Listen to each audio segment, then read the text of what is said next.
Teshwar Pandey, DGP Bihar. मैं सबको प्रणाम करता हूं, आप जितने भी हमको फेसबुक लाइव पर देख रहे हैं। एक बड़ा अहम सवाल है कि मुझे आज फेसबुक लाइव पर क्यों आना पड़ा। ये बहुत ही महत्वपूर्ण सवाल है। तो मैं इसके बारे में यही कहना चाहूँगा कि मैं इस बिहार प्रदेश का डीजीपी हूँ और डीजीपी होने के नाते यहाँ विधि व्यवस्था संधारण की पूरी जवाबदेही मेरी है। ये पुलिस की है। अपराध नियंत्रण का मामला हो या विधि व्यवस्था संधारण का मामला हो, ये प्राथमिक जिम्मेदारी पुलिस की होती है और उसी पुलिस बल का मैं मुखिया हूँ। तो प्रदेश में कहीं भी तनाव न हो, फसाद न हो, चाहे वो जातीय फसाद हो या सांप्रदायिक फसाद हो, ये मेरी जिम्मेदारी है। सरकार ने इसीलिए मुझे बनाया है और हर प्रदेश की डीजीपी की ये जिम्मेदारी होती है, केवल मेरी नहीं है। तो मैं इस जिम्मेदारी को निभाने के लिए, अपनी बात आप तक पहुंचाने के लिए, एक घटना की सच्चाई आपको बताने के लिए आज फेसबुक लाइव आया हूं, ताकि मेरी ये बात बिहार की 12 करोड़ जनता तक पहुंच जाए और उनको ये सच्चाई पता चल जाए कि गोपालगंज में रोहित हत्याकांड का संबंध किसी सांप्रदायिक मामला से नहीं है। मेरे फेसबुक लाइव पर आने का उद्देश्य किसी का नुकसान करना, किसी की भावना को आहत पहुंचाना, ये भी नहीं है। मैं विधि व्यवस्था संधारण जो मेरी जिम्मेदारी है, उस जिम्मेदारी को निभाने के क्रम में आज मुझे ये फेसबुक लाइव आना पड़ा। अब देखिए, गोपालगंज बिहार का एक महत्वपूर्ण जिला है और बहुत ही संवेदनशील जिला है सांप्रदायिक दृष्टिकोण से। उत्तर प्रदेश का बॉर्डर है, उधर देवरिया जिला, इधर हमारा गोपालगंज जिला। बिहार उत्तर प्रदेश का बॉर्डर है। बहुत पहले मार्च में 28 मार्च को एक घटना होती है, बहुत कॉम्प्लिकेटेड इसको कर दिया गया।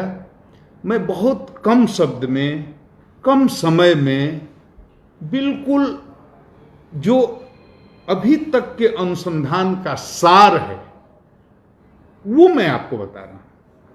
गोपालगंज जिले में एक बेलवाडीह करके गांव है और कटैया थाना पड़ता है। गोपालगंज से काफ़ी दूरी है, रोड भी उतनी अच्छी नहीं, मुझे जाने में 1.5 घंटा समय लगा।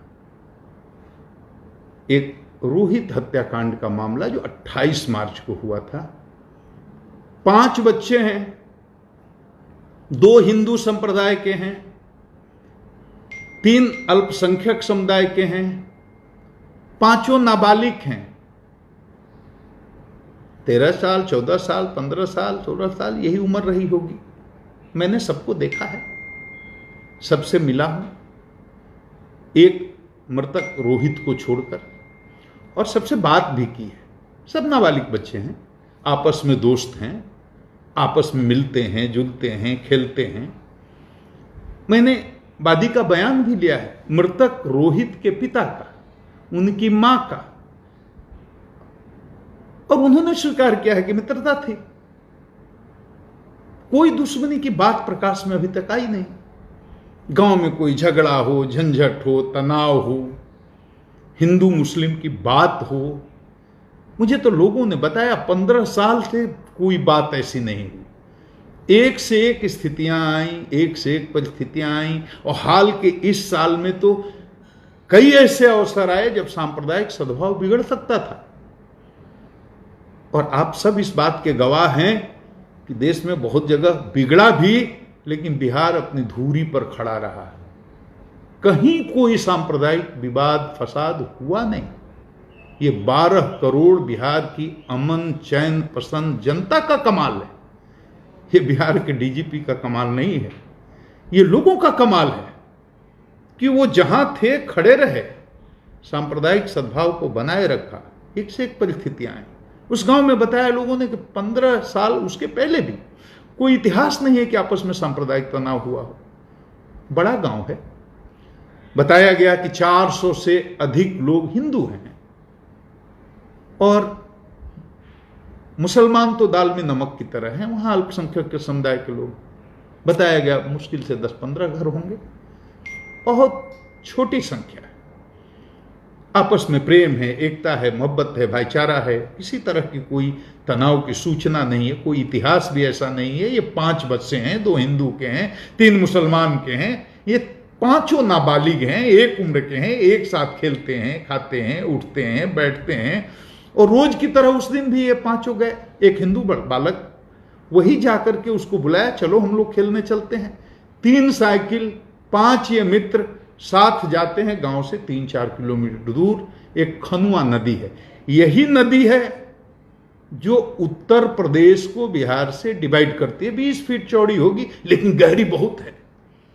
हमें तो लोगों ने बताया जेसीबी से शायद हाल में कोई खुदाई हुई, जिसके चलते बहुत मैंने नदी में घुस करके, प्रवेश करके और घटनास्थल का निरीक्षण किया, जहां बालक के डूबने या उसकी हत्या करके वहां डुबाने की बात कही जाती है। मैं सारा अपना यूनिफॉर्म खोल करके और कपड़ा बदल करके उस गहरी, मैं तैरता बहुत अच्छा हूं, तैराक हूं, पानी से मुझे डर नहीं लगता। तो मैं उतरा और बादी के सामने बादी थे, बादी की पत्नी थी, बादी के ससुर थे, बादी का पूरा परिवार था, उनकी बिटिया थी। सबके सामने जहां जैसे जैसे उन्होंने बताया, मैं पानी में उसकी गहराई मापने के लिए उतरा, कपड़े खोल करके। वो मैं वीडियो आपको दिखाऊंगा, जो आप हमको सुन रहे हैं सब देखेंगे, इसी फेसबुक पर डालूंगा। और मैंने पानी की गहराई लेना चाहा तो मुझे लगा कि पानी कम से कम, मुझे लगा 12 फीट गहरा तो जरूर होगा। मैं सीधा हाथ खड़े करके डूबता था, मुझे अंदाज नहीं आता था कि ऊपर अभी कितना पानी है। मतलब मैं ये कह सकता हूं कि खड़ा हाथी तो उसमें डूब ही सकता है।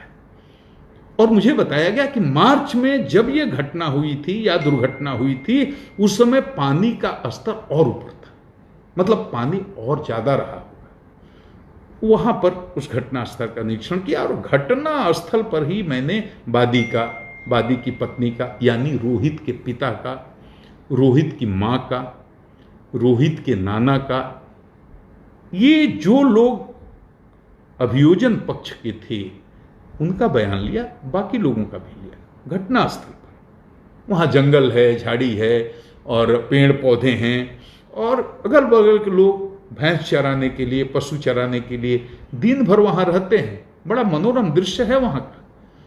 वहां मैं गया। अब कहानी ऐसी है कि 5 मित्र भी वहां 28 मार्च को गए। ये 2-3 बजे दिन में जाते हैं, समय का हेर फेर हो सकता है। बादी की मां ने बताया वो 3 बजे का समय रहा होगा, 2-3 बजे का समय रहा होगा। यही बादी ने भी बताया, बादी की पत्नी ने भी बताया, माने रोहित की मां ने भी, रोहित के पिता ने भी, रोहित के नाना ने भी जो समय बताया, और जो प्राथमिकी में है मोटा मोटी यही अपराह्न का टाइम 3 बजे का समय रहा होगा, 1 घंटा आगे पीछे। ये बच्चे जाते हैं वहां 5 एक साथ। और वहां जो भैंस चराने वाले हैं उसका बयान भी मैं वीडियो डालूंगा, आप देख लेंगे। कई लोग हैं जो रोज जाते हैं, वहीं पर चराते हैं। उन लोगों का बयान है कि हमने देखा कि ये 5 बच्चे आए, एक साथ खेलने लगे, एक साथ नदी में नहाने के लिए गए। उसके बाद क्या हुआ ये उनको नहीं पता है। उनकी भैंस कहीं और चली गई तो उसके पीछे पीछे चले गए। मतलब 5 के अलावे कोई छठा नहीं था। ये उनकी बात से हमको लगा। तो अब ये बच्चे नहाने आते हैं। अब 4 बच्चे तो लौट जाते हैं जी, शाम को 6-7 बजे घर पहुंच गए। एक बच्चा नहीं जाता है। अब 15 साल का रोहित जब घर नहीं पहुंचा, मां बाप को चिंता होती है, किसी मां बाप को होगी, बहुत परेशान होते हैं, पूरे गांव में खोजते हैं, इन बच्चों से भी पूछताछ होती है। बच्चे साफ झूठ बोल देते हैं, हमें नहीं पता, वो पहले ही आ गया था, वगैरह वगैरह, जो भी, मतलब वो कोई भी बात नहीं बताते हैं कि रोहित कहाँ है, कैसे है, किस हाल में है। अब देखिए, फिर उसी दिव्यांग एक लड़का है जो हिंदू समुदाय का है, जो घर से बुलाने गया था, और भी लड़के थे जैसा बताया, उसमें 3 मुसलमान हैं, मैंने पहले ही बता दिया है। अब उस लड़के को सख्ती से सुबह पूछताछ की जाती है। हमें बताया गया कि उसको 1-2 तमाचे भी गांव वालों ने लगाए, घर वालों ने लगाए, जिसने भी लगाया हो। और उसको कहा कि नहीं, तुम्हारे साथ गया, तुम बुला कर ले गए, तुमको बताना होगा कि रोहित कहां है। वो बताता है कि डूब गया। कहां? उसको लेकर के पूरे गांव के लोग उस जगह आते हैं जहां बच्चे नहाने आए थे या खेलने आए थे। वो जगह बताता है, लाश निकाली जाती है। लाश जब निकलती है, अब जिसके 15 साल के बच्चे की लाश निकली हो, उस बाप के दर्द को आप समझ सकते हैं, उस मां की पीड़ा को आप समझ सकते हैं कि उसके कलेजे में कैसी टीस उठती होगी। हमारे साथ होगा, हमको भी ऐसा लगेगा, आपके साथ होगा, आपको भी ऐसा लगेगा। 15 साल का बहुत ही तेजस्वी लड़का था, मां बाप को पकौड़ी की दुकान है, गरीब हैं, 12 कट्ठे जमीन बताया हमको है, और कोई आय का साधन नहीं है, बहुत ही गरीब आदमी है। उसका 15 साल का एक बेटा, उसकी लाश निकल रही है। किसी पिता का मानसिक संतुलन ठीक रहेगा? किसी मां का ठीक रहेगा? तकलीफ होगी, पीड़ा होगी, कष्ट होगा। वो पीड़ा उसको भी है। वो कल मैंने जब बात की मां बाप से रोहित के, वो पीड़ा अभी भी झलक रही थी। बेटे की खो देने का दर्द इतना जल्दी जाता नहीं है। अब ये घटना होती है, उसके बाद हम यहां कोई जजमेंट नहीं दे रहे हैं कि लड़का रोहित खुद डूब गया या इन बच्चों ने उसकी हत्या करके उसको डुबा दिया। इस पर तो अनुसंधान चल रहा है, इस पर कोई जजमेंट नहीं है। लाश निकली, मां बाप के लिए बहुत बड़ी बात है। मां बाप का दावा है कि नहीं, ये डूबने से नहीं हुई, इसको मार करके डुबाया गया। अब दूसरे दिन वहां के स्थानीय अखबारों में जो समाचार छपा, वो भी मैं डालूंगा, आप देख लीजिएगा, वो अलग है। अखबारों में यह छपता है कि डूबकर मौत, परिजनों ने जताई हत्या की आशंका। इस तरह के न्यूज आए और कई अखबारों में आए। हमारे पास प्रेस कटिंग भी है। मैं टेक्निकल आदमी नहीं हूं, वो वीडियो बनाकर डालना नहीं जानता हूं। मैंने अपने एक असिस्टेंट को, सिपाही को बोला है कि उसको जो हमने बयान लिया है उसका छोटा छोटा पर्सन निकाल करके डाल दे। उसको आप देखेंगे तो पूरी तस्वीर क्लियर हो जाएगी। स्थानीय अखबार इस तरह से रिपोर्ट करते हैं, डूबकर मौत, डूबने की आशंका, परिजनों ने जताई हत्या की आशंका। अब ये बात तो हुई, तो पुलिस ने क्या किया? पुलिस की भूमिका क्या रही?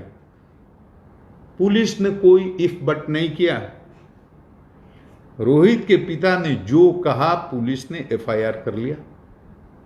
उसने कहा हत्या हुई, हत्या का मुकदमा दर्ज कर लिया। और कानूनी प्रावधान है कि अगर कोई प्राथमिकी दर्ज करने जाता है, कराने जाता है, तो आप ये नहीं बोल सकते कि तुम इसमें ऐसे लिखो या तुम में ऐसे सुधार करके लिखो तब हम प्राथमिकी दर्ज करेंगे। उसने हत्या का आरोप लगाया, जैसे लगाया वैसे थाना प्रभारी ने उसका हत्या का मुकदमा दर्ज कर लिया। और दर्ज ही नहीं कर लिया, तत्काल बिना विलंब किए हुए 5 अभियुक्तों की गिरफ्तारी हो गई। एक भागा हुआ है। 4 बच्चे, 5 बच्चे थे, एक बच्चा तो मर गया, 4 उसके मित्र, उन पर हत्या का मुकदमा, उनको गिरफ्तार कर लिया गया। उसके अलावा 2 लोगों को और वादी के पिता ने हत्या में शामिल होने का या साजिश करने का आरोप लगाया। उसमें एक जो बच्चा है उसका कोई पिता है, एक और गांव का कोई आदमी है, दोनों एडल्ट है। उसमें भी एक को गिरफ्तार कर लिया। मैंने 6 में से 5 गिरफ्तार, एक कहीं भागा है। तो पुलिस ने एफआईआर गिरफ्तार कर लिया, जेल भी भेज दिया। एडल्ट तो जेल गया। अब 4 जो किशोर हैं वो कहां जाएंगे? किशोर न्याय परिषद में, क्योंकि नाबालिग है, जेल नहीं जाए। अब किशोर न्याय परिषद ने उनको, जब उनको उपस्थापित किया तो उनको पेरोल पर रिहा कर दिया। अभी कोविड-19 का समय भी चल रहा है, उनको रिहा कर दिया कुछ दिनों के बाद, 4-5 दिन के बाद, मैं समय ठीक से नहीं बता रहा हूं, 1 सप्ताह के अंदर वो घर आ गए। अब जैसे घर आते हैं तो वादी को लगता है कि पुलिस ने जरूर इसमें कुछ गड़बड़ कर दिया। नहीं तो हत्या के मुकदमे में जिसको भेजा गया था वो घर कैसे आ गए। यहाँ से उसकी हताशा शुरू होती है क्योंकि उसने अपना बेटा खोया है, उसकी निराशा शुरू होती है, पुलिस से शिकायतें शुरू होती हैं, पुलिस अनुसंधान में जाती है, उसकी गाड़ी के सामने लौटते हैं लोग, थाना प्रभारी पर आरोप लगाए जाते हैं, पुलिस को गालियां दी जाती हैं और तरह तरह की बातें शुरू होती हैं। कम्युनिकेशन गैप यहाँ से बनना शुरू होता है और वादी को लगता है कि पुलिस निश्चित रूप से इसमें सही अनुसंधान नहीं कर रही और पुलिस के सहयोग से ही ये बच्चे छूट करके आ गए।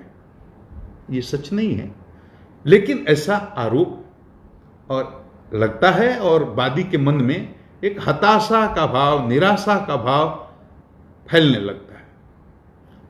अनुसंधान चल रहा है, तब तक पोस्टमार्टम रिपोर्ट आ जाती है और डॉक्टर जो पोस्टमार्टम करके वो रिपोर्ट देते हैं, अशोक कुमार अकेला जी, उन्होंने बहुत विस्तार से मैंने इसका अध्ययन किया है। अंत में सिर्फ एक बात लिखते हैं कि ये मौत डूबने से हुई है। मैंने उनका बयान भी लिया है, मैं डालूंगा, आप देख लेंगे बाद में। आज ही मैं 5 बजे के आसपास एक वीडियो डालूंगा जिसमें महत्वपूर्ण बयान है। वो बहुत लंबा है, मैंने बहुत लोगों से पूछताछ की है, 50 लोगों से, हर तरह के लोग, वहाँ के स्थानीय लोग, घटनास्थल और उसके बाहर भी जो गांव के लोग हैं, जो वहाँ भैंस चराने लोग हैं, सारे स्वतंत्र विटनेसेज का मैंने बयान लिया है। एक भी ऐसे आदमी का मैंने बयान नहीं लिया है जो इधर से या उधर से कहीं से किसी तरह से उसकी निष्पक्षता में संदेह तो लिया है, लेकिन वो बहुत लंबा हो जाएगा, आपको बहुत परेशानी होगी, आप अपना नहीं देख पाएंगे। तो मैंने उसको एडिट करके छोटा छोटा अंश कुछ लोगों का बयान डाल दिया है जिससे आपको पूरी एक तस्वीर उभर करके सामने आ जाएगी। बच्चे छूट करके आते हैं, तो डॉक्टर साहब की पोस्टमार्टम रिपोर्ट आती है, वो कहते हैं डूबने से मौत। मैंने बात की डॉक्टर साहब से, वो कहते, हमने कहा कैसे आप कह सकते हैं कि डूबने से मौत होती है। अब टेक्निकल टर्म में जो उन्होंने हमको समझाया उस टर्म में हम आपको नहीं समझा पा रहे हैं, लेकिन उन्होंने कहा कि लंग्स स्पाउजी हो गया था, उसको काटा तो उसमें एयर बबल्स निकल रहे थे, फूल गया था, स्पॉन्जी हो गया था, एयर बबल्स निकल रहे थे। तो ऐसा केवल ड्राउनिंग के केस में डूबने के कारण ही होता है।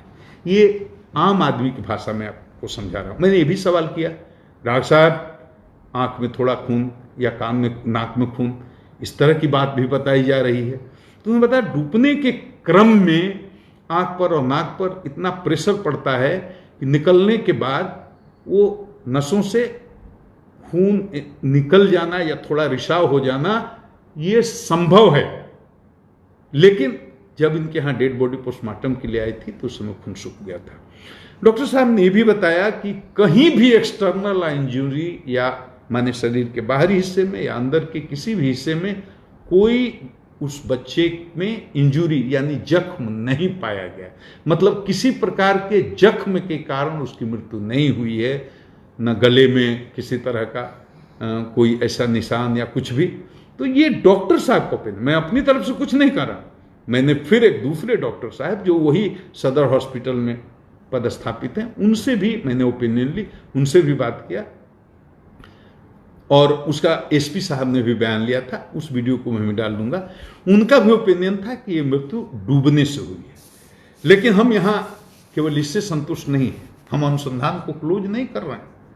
हम ये मान कर चल रहे हैं कि यह हत्या का मामला भी हो सकता है और डूब करके मरने का मामला भी हो सकता है। अनुसंधान पूरा खुला है, लेकिन हमने जो वहां बयान लिया लड़के की मां का, लड़के के बाप का, लड़के के नाना का, जो भी अभियोजन की तरफ से गवाही दे सकते, किसी आदमी, पहली बात तो यह कि इसमें से कोई भी घटना का चश्मदीद गवाह नहीं है, आई विटनेस नहीं है, नंबर 1। दूसरा, परिस्थिति जन्य साक्ष्य होता है। इसमें से कोई भी आदमी ये बताने में सक्षम नहीं है कि इन बच्चों में आपस की किसी प्रकार की कोई दुश्मनी थी, कोई विवाद था, कोई तनाव था। माने हत्या में मोटिव खोजा जाता है अनुसंधान में। हत्या हुई तो कोई कारण होगा, यहीं से अनुसंधान की शुरुआत होती है पुलिस में। हत्या ऐसे नहीं होती। हत्या के पीछे कारण प्रॉपर्टी का विवाद हो सकता है, पुरानी दुश्मनी होती है, कोई सेक्स का स्कैंडल का मामला हो सकता है, कोई ईर्ष्या हो सकती है, राजनीतिक प्रतिद्वंद्विता हो सकती है, कोई न कोई कारण होता है, मोटिव होता है। उस कारण को पुलिस अभी तक उस मोटिव को नहीं खोज पाई, और उस मोटिव को खोजने में हम वादी की सहायता चाहते हैं, वादी की पत्नी की सहायता चाहते हैं, अभियोजन पक्ष के सारे गवाहों की हम सहायता चाहते हैं कि हमको मोटिव बताएं, तो वहां से हम अपनी शुरुआत करें। हमें नहीं मिल रहा है। हम तमाम दर्शकों से भी अनुरोध करते हैं कि हत्या, ये मामला अगर हत्या का है तो हत्या का मामला साबित करने के लिए कुछ साक्ष्य जुटाने में आप हमारा सहयोग करें। अगर आपको कहीं से किसी तरह का कोई साक्ष्य मिलता है तो आप हमारा सहयोग करें, क्योंकि हम बहुत ही गहराई में इसका अनुसंधान करवा रहे हैं। सीआईडी भी इसमें लगी हुई है। हम चाहते हत्या करके कोई निकल जाए, हत्या को कोई करके बच जाए, ये हम बर्दाश्त नहीं करेंगे। हत्यारा कोई मेरा रिश्तेदार तो नहीं है, और रिश्तेदार भी होता तो हम नहीं छोड़ते। तो हम इस बिंदु पर साक्ष्य जुटा रहे हैं कि अगर हत्या है तो हत्या क्यों हुई, और इन 4 बच्चों ने, जो उस 5वें बच्चे के मित्र थे, इन पर हत्या का आरोप लगाया गया है। तो ये हत्या क्यों करेंगे? वहां ऐसी क्या परिस्थिति आ गई कि 1 घंटा पहले मित्रता है और साथ में खेलने के लिए आ रहे हैं, और 1 घंटा के बाद ये बच्चों में कौन सी ऐसी बात आ गई कि इतनी दुश्मनी फैल गई कि उन्होंने हत्या करने की सोच ली, और सब एक उम्र के नाबालिग बच्चे। हम इस पर साक्ष्य जुटाने की कोशिश कर रहे हैं, हम उस कारणों को ढूंढने की कोशिश कर रहे हैं। आप भी हमारा सहयोग करिए। सब कुछ ठीक था। 1 महीने के बाद माहौल बदल गया। कहीं से किसी ने न्यूज चला दिया, वो पता नहीं किसी धार्मिक स्थान पर बलि की बात कह दी। उसके बाद रोहित के पिता का अलग अलग लोगों को अलग अलग तरह का बयान देने का मामला आ गया। कहीं वो बोल रहे हैं कि ये किसी धार्मिक स्थल पर उसकी बलि दे दी गई। उसकी माँ, उसके नाना बोल रहे हैं कोई मौलवी ने उनको पानी छिड़कता था। ये सब जो बातें बोल रही हैं, तो मस्जिद की बात कि मस्जिद में बलि दी गई। मैं एक ही विनम्र प्रार्थना करता हूँ, सीधी सी बात, एक लाइन में आप समझिए, गांव में कोई मस्जिद है ही नहीं, गांव में कोई नमाज पढ़ाने वाला मौलवी है ही नहीं। मौलवी पानी छींटता था, कोई मौलवी ही नहीं है। ये तो नमाज पढ़ने दूसरे गांव में जाते हैं, हमको बताया गया। हाँ, 2-3 साल पहले ये मस्जिद एक आधा कट्ठा जमीन में बनाने की कोशिश कर रहे थे।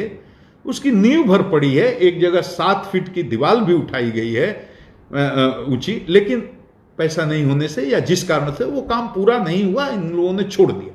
वो 2-3 साल से वैसे ही पड़ा। मस्जिद नहीं बनी है, मस्जिद नहीं है।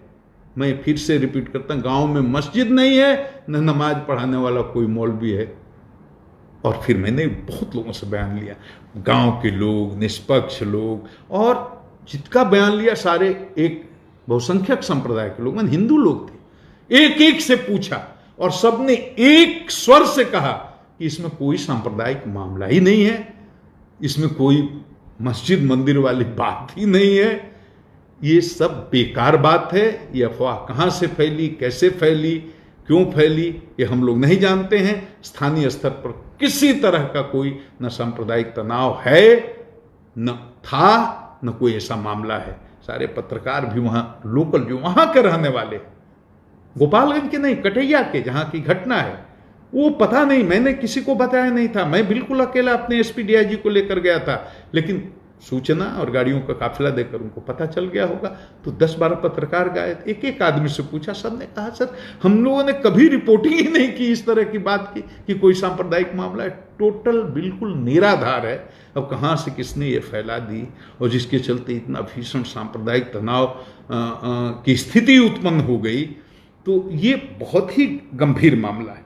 और चूंकि हमें अपने प्रदेश को बचाना है, हमें सांप्रदायिक सौहार्द बना करके रखना है, और ये अफवाह फैलते फैलते दूर दूर तक गांव में ना फैल जाए, क्योंकि गांव में बहुत लोग हैं जो बहुत शिक्षित नहीं हैं, और वो सुनी सुनाई बात पर विश्वास कर लेते हैं। और अगर उन्होंने इस बात पर विश्वास कर लिया तो बड़ा अनर्थ हो सकता है। तब तो गांव गांव में दंगा हो सकता है, फसाद हो सकता है। तो ये मेरी नैतिक जिम्मेदारी थी कि इस फेसबुक लाइव से बिहार की 12 करोड़ जनता को इतना बता दूं कि वहाँ कोई सांप्रदायिक मामला नहीं है, वहाँ कोई मस्जिद बंद करके तैयार नहीं हुई है, वहाँ कोई मौलवी नहीं है, और ये घटना है या दुर्घटना है, ये हत्या भी हो सकती है, डूब करके भी आदमी मर सकता है, ये दोनों बातें हो सकती हैं। दोनों बातों को ध्यान में रख करके पुलिस इसका निष्पक्ष अनुसंधान कर रही है। किसी को भी ये नहीं लगना चाहिए कि इसमें किसी को दोषी पाया गया तो इसमें छोड़ा जाएगा। बाकी माँ ने क्या कहा, बाप ने क्या कहा और नाना ने क्या कहा, एक लाइन में स्टोरी है कि तीनों में से किसी ने मेरे सामने ये नहीं कहा कि किसी धार्मिक स्थल पर लड़के की बलि दी गई है। एक लाइन की बात। और किसी ने नहीं कहा, हमको यहां तक कि वादी ने कई जगह उसने बयान दिया कि वो अल्पसंख्यकों के डर से भाग करके उसकी जान को खतरा बाहर रहा। मेरे सामने उसने कहा वो थानेदार के डर से भाग गया, वो थानेदार के डर से भागा हुआ है, थानेदार उसको धमकी देता है। थानेदार पर बहुत तरह के आरोप भी लगाए गए और आपने देखा भी होगा, उसको गाली गलौज करते हुए थानेदार का वीडियो भी वायरल हुआ, वो भी आपने देखा होगा। मैं सिर्फ ये कहना चाहता हूं, सिर्फ एक बात, थानेदार ने जो किया, किस परिस्थिति में किया, मैं उसकी सफाई पेश नहीं करना चाहता। किस स्ट्रेस में, तनाव में उसको कितना परेशान किया गया, जलील किया गया, उस पर तरह तरह के आरोप लगाए गए, ये सब बात मैं नहीं कह रहा हूं और ये कहना भी नहीं है। किसी भी परिस्थिति में, किसी भी स्थिति में और किसी भी तनाव की स्थिति में किसी थानेदार को अमर्यादित भाषा में जनता से बात करने का अधिकार नहीं है। वो तो पीड़ित है, उसके 15 साल के बच्चे की हत्या हुई है या मौत हुई है, और उसके परिवार के साथ कोई थानेदार और गंदी आवाज में गाली गलौज की भाषा में बात करता है, ये हमारे लिए शर्म की बात है, पूरे विभाग के लिए शर्म की बात है। तो पहला काम हमने ये किया कि थानेदार को जाते ही सस्पेंड किया, विभागीय कार्रवाई करने का आदेश दिया। उस मामला का पटाक्षेप हो गया। इस वीडियो को बनाने का सिर्फ इतना ही मतलब था कि आप जाने कि ये कोई सांप्रदायिक मामला नहीं है, या तो ये घटना है या एक दुर्घटना है। घटना माने या तो हत्या का मामला है, दुर्घटना माने या तो डूब कर मरने का मामला है। हम इसको अभी हत्या का मामला ही मान करके वादी के हिसाब से उसके लिए साक्ष्य जुटाने की कोशिश कर रहे हैं। आप भी साक्ष्य जुटाने में हमारी मदद कीजिए। और एक बात और कहेंगे, अफवाह नहीं फैलाइए, बड़ी जिम्मेदारी का काम होता है। देश बहुत मुसीबत में है, हिंदू हो, मुस्लिम हो, सिख हो, ईसाई हो, अफवाह फैलाइएगा बड़ा नुकसान होगा। अब बिहार तो प्रेम की धरती है, मोहब्बत की धरती है, सांप्रदायिक सद्भाव की धरती है, ये महावीर की धरती है, ये बुद्ध की धरती है, ये गांधी की कर्म भूमि है। मोहब्बत का पैगाम बिहार की धरती से दुनिया भर में गया है, अहिंसा का पैगाम बिहार की धरती से दुनिया भर में गया है। हम बिहार को बचाने में हमारी मदद कीजिए, सहयोग कीजिए। और हमारी बात किसी को बुरी लगी हो या किसी को अच्छी नहीं लगी हो तो मैं क्षमा चाहता हूं। बहुत लोगों के सवाल होंगे, बहुत तरह के सवाल होंगे। मेरे लिए फेसबुक पर किसी सवाल का जवाब देना संभव नहीं हो पाता है, इतना व्यस्त आदमी हूं। मैंने स्थिति स्पष्ट कर दी कि केस घटना हुई है, 15 साल का एक बच्चा हमने खोया है, वो हमारा ही बेटा था। लेकिन अब वो हत्या का मामला है या डूब करके मरने का मामला है, हम उस पर साक्ष्य का कि जुटा रहे हैं, अनुसंधान जारी है और एकदम निष्पक्ष न्याय होगा। मैं इतना ही कह करके आप सबों को प्रणाम करता हूं। गुप्तेश्वर पांडे, डीजीपी बिहार।